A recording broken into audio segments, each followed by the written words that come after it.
सिंह चन्नी मिलके चले और कैप्टन नई पार्टी ना बनाए? देखो, चन्नी जी और नवजोत सिंह सिद्धू रोज़ मिलते हैं। उनकी मीटिंग सुबह के 3-3 बजे तक चलती हैं। अगर एक बहस करना किसी चीज़ पे कि ये ज़रूरी है, पहले ये करें, ये बाद में करें, ये ज़रूरी है। एजी को बदलने का मतलब ये था कि वो सैनी साहब के लिए अपीयर हुआ है, वो हमारे लिए पेश नहीं हो सकता। तो ये लड़ाई तो लड़नी थी ना, तो एजी तो बदलना पड़ेगा। सो ये समझाने की बातें में लड़ाई नहीं होती, वो कोई रूस के नहीं बैठा, सब अपना अपना काम कर रहे हैं और रोज़ कुछ ना कुछ नया हो रहा है। दिल्ली में कत्लेआम के दोषी समझे थे जगदीश ट्रैक्टर, उनको नियुक्ति दी है, दिल्ली कांग्रेस का अध्यक्ष बनाया गया है। काफ़ी रोष है पंजाब में। देखो, इसमें पर्सनली लो तो मुझे भी बहुत बड़ा रोष है। पार्टी लेवल का जो भी है उस पर मैं कमेंट करने वाली कोई नहीं होती, उन्हीं को इस बात का जवाब देना पड़ेगा। मैम, लेकिन कांग्रेस के वालों किसी के वालों भी विरोध जिहड़ा नहीं जताया जा रहा है, क्योंकि एक जगह पे सिੱਖੀ की गल की जा रही है, सरदार पंजाब की हक की गल हर कोई बोलना चाहता है, पर किते ना किते पार्टी प्रोटोकॉल ਹੁੰਦਾ है, हर किसी के मन च दर्द है। ਜਿਹੜਾ ਬਾਦਲ ਸਾਹਿਬ एडियां ਵੱਡੀਆਂ रोने रो रहे हैं ना, उन्हों दी एडियां मेरे को फाइलां पईयां, तुसी देखोगे थानू रोना आ जाएगा। ਜਦੋਂ ਇਹ ਲੋਕ ਦਿੱਲੀ ਤੋਂ ਛੁੱਟ ਕੇ ਆਏ ਨਾ, ਤਾਂ ਮਨਮੋਹਨ ਸਿੰਘ ਜੀ ਨੇ ਇੱਕ ਇਲਾਕੇ ਲਈ, ਕੱਲੇ ਲੁਧਿਆਣੇ ਲਈ 420 ਕਰੋੜ ਦਿੱਤਾ ਸੀ, ਜਿਹਦੀ ਫਾਈਲ ਮੇਰੇ ਕੋਲ ਪਈ ਹੈ। ਜਿਹੜਾ ਚੀਮਾ ਨਾ ਐਜੂਕੇਸ਼ਨ ਮਿਨਿਸਟਰ, ਉਹਨੇ ਉੱਥੇ ਡੁਗਰੀ ਹੈ, ਡੁਗਰੀ ਦੇ ਨਾਲ ਰਲ ਕੇ ਝੂਠੇ ਲੋਕਾਂ ਤੋਂ ਫਾਰਮ ਭਰਾਏ, ਜਿਨ੍ਹਾਂ ਨੇ 2 ਲੱਖ ਮੁਆਵਜ਼ੇ ਦੀ ਜਗ੍ਹਾ 1 ਲੱਖ ਤੇ ਸਾਈਨ ਕਰਤਾ, ਉਹਨੂੰ ਤਾਂ ਚੈੱਕ ਦੇਤਾ, ਤੇ ਜਿਹਨੇ ਨਹੀਂ ਕੀਤਾ ਉਹ ਤਾਂ 2 ਲੱਖ ਹੀ ਖਾ ਗਏ। ਉਹਨਾਂ ਦੇ ਲਈ ਫਲੈਟਸ ਜਿਹੜੇ ਬਣਾਏ ਹੈ ਅੱਜ ਤੱਕ ਡੁਗਰੀ ਤੇ ਚੀਮੇ ਕੋਲ ਹੈ, ਜਿਹੜੇ ਕਿ ਉਹਨਾਂ ਨੂੰ ਦੇਣੇ ਚਾਹੀਦੇ ਸੀ। ਇਹ ਝੂਠੇ ਜਿਹੜੇ ਕ੍ਰੋਕੋਡਾਈਲ ਟੀਅਰਸ ਹੈ ਨਾ, ਉਹ ਨਾ ਕਰਨ, ਕਿਉਂਕਿ ਇਹਨਾਂ ਨੇ ਤਾਂ ਪੰਜਾਬ ਨੂੰ ਟੋਟਲੀ ਲੁੱਟ ਕੇ ਖਾਧਾ ਹੈ। ਇਹਨਾਂ ਨੇ ਉਹਨਾਂ ਲੋਕ ਹੀ ਨਹੀਂ ਬਖਸ਼ੇ ਜਿਹੜੇ ਆਪਣੇ ਪੰਜਾਬ ਵਾਪਸ ਆਏ ਸੀ। ਤੇ ਕੀ ਸੀਐਮ ਦਾ ਉਹਨੇ ਫਰਜ਼ ਨਹੀਂ ਸੀ ਬਣਦਾ ਵੀ ਦਿੱਲੀ ਤੋਂ ਜੇ ਕੋਈ ਪ੍ਰੋਬਲਮ ਹੋਈ ਹੈ, ਕੋਈ ਗੱਲ ਹੁੰਦੀ ਹੈ, ਹੋ ਜਾਂਦੇ ਰਾਈਟਸ, ਤੁਹਾਡੇ ਕੰਟਰੋਲ 'ਚ ਨਹੀਂ ਹੁੰਦੇ। मेरे इलाके भी प्रॉब्लम्स हुई, मेरे हाथ च नहीं सी उन्होंने कंट्रोल करना, पर दाग मेरे ते लग गया, ठीक है ना। सो प्रॉब्लम्स आंदी हैं, बहुत वड्डियां प्रॉब्लम्स आंदी हैं। ये नहीं मतलब हुंदा कि जदों वो लोग सिख जदों इत्थे आए, तुसीं मैनूं दसो पंजाब ने उन्हां लई की कीता सिवाए उन्हां दे पैसे खाधे? मनमोहन सिंह ने भेजे सी ना, कित्थे हैं पैसे? अज तक वो लोग तड़फ रहे हैं, अज तक असीं खाली नहीं करा पा रहे, क्योंकि इन्होंने 15-15 20-20 सालों तो उत्थे फ्लैट बना के किराए ते दिते हुए। ਜਿਹੜੇ 84 ਦੰਗਿਆਂ ਦੇ ਪੀੜਿਤ ਹੈ ਉਹਨਾਂ ਨੂੰ ਨਹੀਂ ਦਿੱਤੇ, ਆਪ ਕਿਰਾਏ ਤੇ ਦਿੱਤੇ ਹੋਏ ਆ। ਅੱਜ ਦੀ ਡੇਟ 'ਚ ਚੀਮਾ एजुकेशन मिनिस्टर ਤੇ ਨਾਲ ਡੁਗਰੀ ਉਹਨਾਂ ਦੇ ਕਿਰਾਏ ਖਾ ਰਹੇ। प्रियंका गांधी ने कहा कि 70 साल की मेहनत से 7 साल में पानी फेर दिया गया। प्रियंका गांधी जी का बयान है। देखो, उन्होंने जिस कंटेक्स्ट में जो भी कहा है, दिल से हर कोई बोलता है, हर कोई लीडर बोलता है। किसी भी लीडर के बारे में मैं अपने पे कमेंट कर सकती हूँ, अपनी बातों पे कमेंट कर सकती हूँ, किसी के बारे में कमेंट करना मेरे दायरे में नहीं आता। मैं मुख्यमंत्री चेहरे ਨੂੰ ਲੈ ਕੇ ਪਹਿਲਾਂ ਕਿਹਾ ਜਾ ਰਿਹਾ ਸੀ ਨਵਜੋਤ ਸਿੰਘ ਸਿੱਧੂ ਜਿਹੜੇ ਨੇ 2022 ਦਾ ਚਿਹਰਾ ਹੋ ਸਕਦੇ ਨੇ, ਲੇਕਿਨ ਹੁਣ ਜਿਹੜੇ ਵੀ ਵਿਧਾਇਕ ਜਾਂ ਮਿਨਿਸਟਰ ਜਿਹੜੇ ਨੇ ਬਿਆਨ ਕਰ ਰਹੇ ਨੇ, ਉਹ ਇਹੀ ਕਹਿ ਰਹੇ ਨੇ ਕਿ ਚਰਨਜੀਤ ਸਿੰਘ ਚੰਨੀ 2022 ਦਾ ਚਿਹਰਾ। ਮੈਂ ਕਹਿ ਰਹੀ ਹਾਂ, ਲੜਾਈ ਮੁੱਦਿਆਂ ਦੀ ਹੋ ਰਹੀ ਹੈ। ਲੜਾਈ ਇੱਥੇ ਲੜਾਈ ਸੀਐਮ ਚੇਅਰ ਦੀ ਹੋ ਹੀ ਨਹੀਂ ਰਹੀ। ਮੈਂ ਤੁਹਾਨੂੰ ਕਦੋਂ ਦੀ ਕਹਿ ਰਹੀ ਹਾਂ, ਭਾਈ ਜੀ ਸਾਡੇ ਘਰ ਚੋਂ ਕਿਤੇ ਨਹੀਂ ਕਿਹਾ ਗਿਆ, ਕੁਰਸੀਆਂ ਛੱਡੀਆਂ ਗਈਆਂ, ਕਿਤੇ ਨਹੀਂ ਕਿਹਾ ਸਾਨੂੰ ਕੁਝ ਚਾਹੀਦਾ ਹੈ। ਗੱਲ ਮੁੱਦਿਆਂ ਦੀ ਹੋ ਰਹੀ ਹੈ, ਗੱਲ ਪੰਜਾਬ ਦੀ ਹੋ ਰਹੀ ਹੈ। ਜਿਹੜਾ ਵੀ ਬੰਦਾ ਹੋਵੇ ਕਾਂਗਰਸ ਦਾ, ਕੋਈ ਲੀਡਰ ਹੋਵੇ ਜਿਹੜਾ ਕਹਿ ਦੇ ਵੀ ਮੈਂ ਇਹ ਸਾਰੇ ਮੈਨੀਫੈਸਟੋ ਵਾਲੇ ਪੂਰੇ ਕਰੂੰਗਾ, दारू सरकारी कर दूंगा, माइनिंग सरकारी कर दूंगा, बच्चों को नौकरी दे दूंगा, सरकारी कॉलेज ते स्कूलों को प्रमोट करूँगा, हेल्थ जी है सरकारी हो, कोई बन जाए, जोड़ा बंदा चंगा काम करे वो मुख्यमंत्री बने। बस चोर, कोई भी चोर है वो मुख्यमंत्री ना बने, क्योंकि पंजाब ने बहुत ज़्यादा चोरां नूं झेलिया हुण तक ते परेशान हो चुके हैं। मुद्दਿਆਂ ਦੀ ਗੱਲ ਕਰ ਰਹੇ ਹੋ, ਤੁਸੀਂ ਵੀ ਕਹਿ ਰਹੇ ਹੋ ਕਿ ਮੁੱਦਿਆਂ ਦੀ ਗੱਲ ਕਰ ਰਹੇ, ਲੇਕਿਨ ਵਿਰੋਧੀ ਕਹਿ ਰਹੇ ਨੇ ਕਿ ਮੁੱਦਿਆਂ ਤੱਕ ਤੇ ਹਾਲੇ ਤੱਕ ਆਏ नहीं, क्योंकि बरगाड़ी ਦਾ ਮੁੱਦਾ ਕਿਹਾ ਜਾ ਰਿਹਾ ਸੀ, लेकिन हाले तक उस मुद्दे बेचारे रो रहे हैं ना, क्योंकि रोज़ रोज़ तो तुसी देख रहे हो मुद्दे सॉल्व हो रहे हैं। प्राइवेट बसां अज तक किसी ने नहीं रोकियां सी, असीं रोकदी हां। रोज़ दा वो कहंदा राजा वड़िंग मैं 1 करोड़ रुपए की कमाई रोज़ दी करूँगा, इन्हां नूं तकलीफ हो रही है, इन्हां दीयां बसां बंद हो गईयां। प्रगट सिंह ने नवंबर के महीने 15,000 नौकरी अनाउंस करती है ना, इन्हां नूं तकलीफ हो रही है। असी स्किल डिवेलपमेंट सेंटर करते भी असी लोकां नूं करांगे, इन्हां नूं सानूं इहो जिहा सीएम मिल गया जिहड़ा सड़कां ते रुक जांदा है, जो होना चाहिए। इन्हां नूं उस गल दी तकलीफ है, क्योंकि साडा ही सीएम 4.5 साल अपने भवन चों ही नहीं निकलिया, उहदी शक्ल ही किसी ने नहीं देखी। सो इन्हां नूं रोना आ रहा है भी असी तो जित जांदे आराम नाल, ਇਹ ਕਹਿ ਕੇ ਵੀ ਸੀਐਮ ਨੇ ਕੰਮ ਨਹੀਂ ਕੀਤਾ।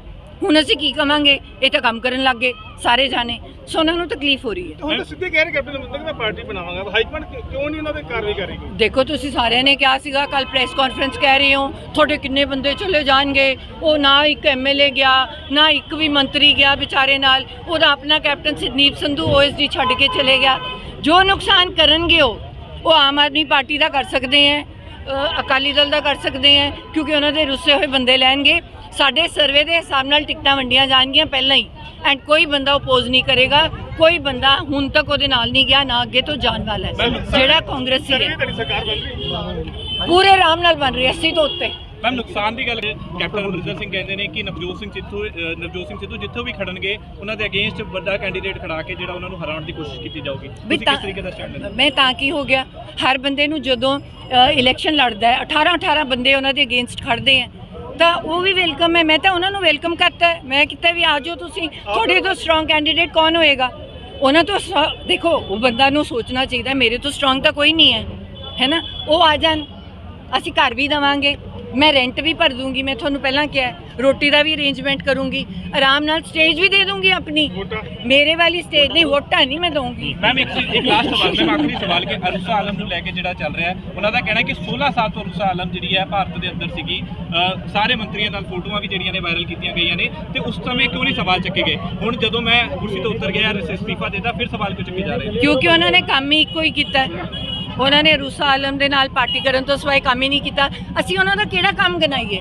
ਅਸੀਂ ਉਹਨਾਂ ਦਾ ਇੱਕੋ ਹੀ ਕੰਮ ਗਿਣਾ ਸਕਦੇ ਹਾਂ ਕਿ ਉਹਨਾਂ ਨੇ ਅਰੁਸਾ ਆਲਮ ਨੂੰ ਬਹੁਤ ਖੁਸ਼ ਰੱਖਿਆ। ਆਪਣੇ ਵਿਧਾਇਕਾਂ ਦੇ ਚੱਕੇ ਨੇ ਨਾ, ਕਾਂਗਰਸ ਪਾਰਟੀ ਦੇ ਵਿਧਾਇਕਾਂ ਦੇ, ਤੇ ਅਸੀਂ ਕੀ ਕਰੀਏ? ਸੀਐਮ ਜਿਹੜਾ ਚੇਅਰ ਤੇ ਬੈਠਾ ਹੋਵੇ ਉਹਨੂੰ ਰੋਜ਼-ਰੋਜ਼ ਅਸੀਂ ਕਹਿ ਨਹੀਂ ਸਕਦਾ, ਕੋਈ ਵੀ ਐਮਐਲਏ ਕੋਈ ਪ੍ਰੋਟੋਕਾਲ 'ਚ ਹੀ ਨਹੀਂ ਆਂਦਾ ਵੀ ਤੁਸੀਂ ਆਪਣੇ ਸਿਟਿੰਗ ਸੀਐਮ, ਇਹ ਤਾਂ ਸਾਡੇ ਵਰਗੇ ਲੋਕ ਹੀ ਆ ਜਿਹੜੇ ਬੋਲਦੇ ਆ। ਤੁਸੀਂ ਪਹਿਲਾਂ ਵੀ ਦੇਖਿਆ ਸਿਟਿੰਗ ਸੀਐਮ ਦੇ ਅਗੇਂਸਟ ਕੋਈ ਨਹੀਂ ਬੋਲਦਾ, ਕਿਉਂਕਿ ਫੰਡ ਬੰਦ ਹੋ ਜਾਂਦੇ ਆ, ਫੰਡ ਬੰਦ ਹੋ ਜਾਂਦੇ ਆ, ਕੰਮ ਬੰਦ ਹੋ ਜਾਂਦਾ ਹੈ। ਕੋਈ ਬੰਦਾ ਨਹੀਂ ਚਾਹੁੰਦਾ ਵੀ ਮੇਰੇ ਇਲਾਕੇ ਦਾ ਕੰਮ ਬੰਦ ਹੋ ਜਾਏ। ਹੁੰਦੀ ਫਿਰ ਤਾਂ ਮੈਂ ਆਪਣੀ ਪਾਰਟੀ ਬਣਾ ਰਹੀ ਹੁੰਦੀ ਹੁੰਦੀ ਆਪਣੀ ਹੈ, ਹਿੰਦੀ ਮਿਕਸ ਕਰ ਦਿਓ। अच्छा पहले आज ਤੁਸੀਂ आज जो आपने जो सिलेंडर बांटे हैं शॉर्ट से करो, शॉर्ट जल्दी जो आज सुबह से हम कैंप लगाते आ रहे हैं, ये एक नहीं है, ये तीसरा कैंप है। उसमें कहीं पे हमने बालों का कैंप लगाया, भी ਜਿਹੜੇ ਕੱਚੇ ਬਾਲੇ ਸੀ ਰਹਿ ਗਏ ਸੀ ਲੋਕਾਂ ਦੇ, ਪੈਨਸ਼ਨ ਕੈਂਪ ਲਗਾਏ, ਬਿਜਲੀ ਮਾਫੀ ਦਾ ਕੈਂਪ ਲਗਾਇਆ। ਇੱਥੇ ਜਿਹੜੀ ਮੋਦੀ ਜੀ ਵੱਲੋਂ ਉਜਵਲਾ ਸਕੀਮ ਹੈ ਜਿਹਦੇ ਵਿੱਚ ਮੁਫਤ ਸਿਲੰਡਰ ਤੇ ਨਾਲ ਚੁੱਲ੍ਹਾ ਤੇ ਨਾਲ ਰੈਗੂਲੇਟਰ ਤੇ ਉਹ ਦਿੱਤਾ ਗਿਆ, ਉਹਦੇ ਸਟਾਰਟ ਕੀਤੀ ਹੈ ਤੇ ਇਹ ਸਾਰੇ ਵਾਰਡਾਂ 'ਚ ਲੱਗ ਰਹੇ ਹਨ ਇਹ ਵਾਲੇ ਕੈਂਪ। ਤੇ ਨਾਲ ਨਾਲ ਜਿਹੜੀਆਂ ਸਕੀਮਸ ਸਰਕਾਰ ਲੈ ਕੇ ਆ ਰਹੀ ਹੈ ਜਾਂ ਰੋਜ਼-ਰੋਜ਼ ਅਨਾਉਂਸ ਕਰ ਰਹੀ ਹੈ, ਰੋਜ਼-ਰੋਜ਼ ਲੋਕਾਂ ਤੱਕ ਜਾਣਾ ਪੈ ਰਿਹਾ ਹੈ, ਕਿਉਂਕਿ ਪਿੰਡਾਂ 'ਚ 5 ਮਰਲੇ ਮਾਫ ਕਰਤਾ, ਹੁਣ ਅਸੀਂ ਵੀ ਲਿਖ ਕੇ ਭੇਜਤਾ ਵੀ ਸਾਡੇ ਸ਼ਹਿਰ ਵਾਲੇ ਵੀ ਕਰੋ। ਹੁਣ ਸਾਡਾ ਅਗਲੇ ਕੈਂਪ ਲਾਲ ਲਕੀਰ ਵਾਲੇ ਆ ਜਾਣਗੇ।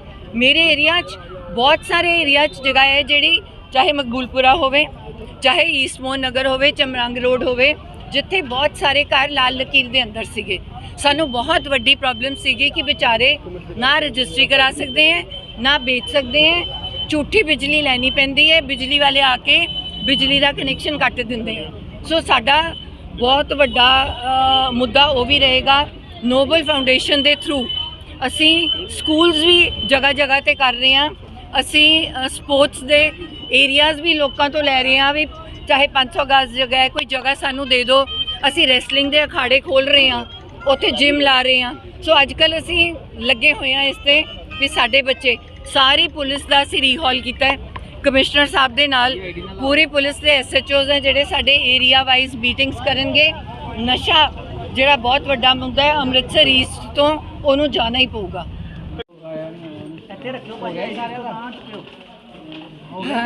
ਪੁੱਛੋ। लेकिन जो पंजाब सरकार आज ऐलान करने जा रही है, क्या लगता है लोगों की सुविधाओं के लिए होगी? 100% आज तक जो हो रहा है लोगों की सुविधाओं के लिए हो रहा है। खुशी, जब उन्होंने कहा है कि मैं दिवाली से पहले कोई खुशी दूंगा तो पूरी उम्मीद है सीएम साहब के साथ, बिकॉज़ पिछले 10 दिनों में नवजोत सिद्धू या सीएम साहब के साथ जो मीटिंगें भी हुई, जो प्रेस कॉन्फ्रेंस भी हुई, रात तक भी मीटिंग्स चली, तो वो इसी बात पे चली कि हमने वादा किया था कि बिजली सस्ती देंगे। और जो हमने प्राइवेट कंट्रैक्ट साइन किए थे, देखो पहले क्या प्रॉब्लम आ रही थी कि कंट्रैक्ट टूट नहीं रहे थे, इनको लीगली बहुत मुश्किल होता है कंट्रैक्ट्स को तोड़ना, पर अब क्या था कि इनको कोला रखना पड़ता है कम से कम 1 महीने का, तो इन सब के पास कोला नहीं था, तो आज हमारे पास ये हक है कि हम ये PPA तोड़ सकें और हम उनसे ले सकें जो सस्ती बिजली दे रहे हैं। अब जो हमने आगे साइन करने हैं, जो चन्नी साहब ने बोला है, जिन कंपनी से वीनू प्रसाद जी ने बात की है, वो 2 रुपये 60 पैसे 2 रुपये 70 पैसे में देने को तैयार है। तो ये उम्मीद है कि अगर इतना हो गया तो मैक्सिमम हमसे 5 रुपये ले लेंगे। सो बहुत उम्मीद है सारे पंजाब को और ज़रूर ये तोहफा मिलेगा। किसान नेता ने राकेश कैद ने कहा कि 26 नवंबर तक जो खेती कानून है वो रद्द नहीं हुए तो दिल्ली की घेराबंदी की जाएगी ट्रैक्टर ट्रॉलियों से। देखो, मैं ये मन में ज़रूर रहता है कि कोई भी इंसान को चोट ना पहुँचे। कई बारी हम ऐसे डिसीजंस कह तो देते हैं। मोदी साहब को तो सबसे पहले तो मोदी साहब को चाहिए कि प्रधानमंत्री हैं देश के, सारे देश के किसान इकट्ठे होके, मैं हैरान हूँ कि 1 साल तक तुम अपने किसानों को समझा ही नहीं पाए कि उन कानूनों में फ़ायदा क्या है। जब सारा किसान कह रहा है कि हमें इसमें फ़ायदा ही कोई नहीं है तो आपको रद्द करने में हर्ज क्या है। उनको सबसे पहले चाहिए कि नेशनल सिक्योरिटी है, बाहर भी लोग इतने ज़्यादा प्रोटेस्ट कर चुके हैं इस बात के लिए, क्यों नहीं मान रहे? मतलब तुम वहाँ जाके उनसे बात तो करो, तुमने तो वार्तालाप ही तोड़ रखी है। तो फिर ये स्थिति जो भी पैदा होगी, ये हमेशा इसमें कोई ना कोई डर रहता है कि कोई ना कोई ऐसा इंसिडेंट ना हो जाए जिसमें क्योंकि उस तरह से भी रिएक्शन होगा। तो ये बिल्कुल नहीं होना चाहिए कि कोई पर्सनल लॉस हो। पहले ही किसान बहुत ज़्यादा सफ़र कर चुके हैं। मैं तो हाथ जोड़ के यही विनती कर सकती हूँ अमित शाह जी को और मोदी जी को और उनके एग्रीकल्चर मिनिस्टर को कि काइंडली वहाँ जाएं और उनको समझाएं और फार्म लॉज को रद्द कर दें फ़िलहाल के लिए, और उसके बाद आराम से बैठें। जो नए लॉज बनाने हैं किसानों के साथ, आप बिना किसानों को साथ बिठाए लॉज उनके लिए कैसे बना सकते हो? आप डॉक्टर्स के लिए बनाते हो तो डॉक्टर्स ही बनाते हैं ना, साथ में बैठते हैं IMA के डॉक्टर्स। तो आप किसानों के साथ बैठो और उनको पूछो कि आपका फ़ायदा किस में, नहीं तो आप समझाओ कि आपको कैसे फ़ायदा है। अब ये मुझे कहेंगे कि तो ये छोटी सी जगह है, यहाँ पे तू ये चीज़ उगा ले जो मैंने सुनी भी नहीं है और तू उस देश में बेच दे, तो ये तो पॉसिबल नहीं है ना। देखो, मीटिंगों का सिलसिला जो बंद है, हाँ, उसके वो बाद शुरू नए पंजाब की बात कर रही है बीजेपी की, हम नया पंजाब में नया नारा लाने की बात कर रही है। तो कैसा लग रहा है कि वो क्या सियासत करने की बात चल रही है? देखो, बीजेपी का तो फ़िलहाल एग्जिस्टेंस ही ख़त्म है और जितनी देर उन्होंने लगाई है तो बहुत ही दुर्भाग्यपूर्ण है। और मैं चाहती नहीं ऐसी सरकार किसी भी देश में, मैं कहती हूँ भगवान करे ऐसी सरकार कभी किसी देश में ना आए कि जहाँ पे प्रजा सालों साल बैठी हो सड़कों पे और इंसान बात करने को तैयार ना हो। तो अभी वो जो कुछ भी लेके आए, क्योंकि देखो लोगों की सरकार होती है, लोगों के चुने हुए नुमाइंदे हो, तुम और कुछ नहीं हो। तुम सरकारी नौकर भी नहीं हो कि सरकारी फीस ले रहे हो और वो कर रहे हो। लोगों के चुने नुमाइंदे हो, वैसे जैसे चढ़ाया है वैसे उतार भी देंगे। ठीक है ना? बात सुननी चाहिए किसान की।